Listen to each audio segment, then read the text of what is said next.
La gent de l'Ebre tenim moltes coses a dir i segur que les direm en temes de gestió de l'aigua. Som uns capdavanters en nous models de gestió de l'aigua i per tant cal que tot el país incorpori aquests elements.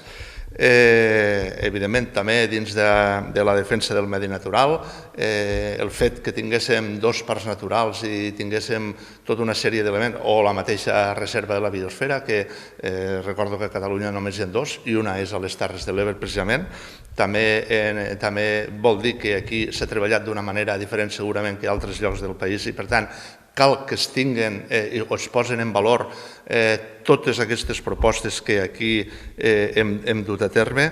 També a nivell d'infraestructures, tots sabem com estem a les Terres de l'Ebre de discriminats respecte a les infraestructures que tenim.